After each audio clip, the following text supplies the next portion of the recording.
উৎসবের কথা বলতে গেলে প্রথমে যার উৎসব তার সম্বন্ধেই কিছু বলা প্রয়োজন।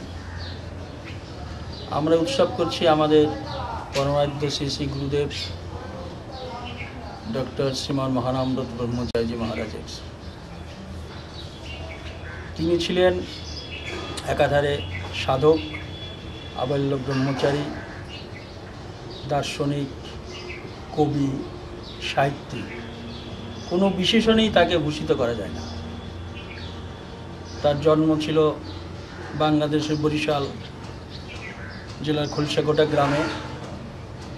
সেখানে পড়াশোনার পর প্রভু জগৎবন্ধু সুন্দরের যে আশ্রম ফরিদপুর শ্রীঅঙ্গনে, সেখানে তিনি আশ্রম জীবনে যোগদান করেন। তার মেট্রিক পরীক্ষার পর আশ্রমে থেকে পড়াশোনা এবং সেই ফরিদপুর রাজেন্দ্র কলেজ থেকে তিনি ডিস্টিংশন সহ বিএ পাশ করলেন। তারপর এলেন কলকাতা বিশ্ববিদ্যালয় থেকে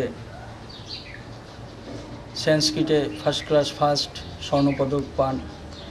তারপর তার গুরুদেব শ্রীপাদ মহেন্দ্রজি, যিনি তাকে সন্ন্যাস জীবন দান করেছেন, যিনি তার নাম রেখেছিলেন, পূর্বাশ্রমের নাম ছিল বঙ্কিম, আশ্রমের নাম হলো মহানামব্রত ব্রহ্মচারী।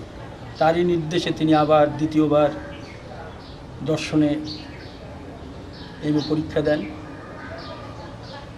দর্শনে এমএ পরীক্ষার ফল বেরোবার আগেই সে আমেরিকার চিকাগো শহরের দ্বিতীয় বিশ্ব ধর্ম সম্মেলন, যার নাম ছিল ওয়ার্ল্ড ফেলোশিপ অফ ফেইথস, সেই ফেইথসের পক্ষ থেকে আসে আমন্ত্রণ সেই সম্মেলনে যোগ দেবার জন্য।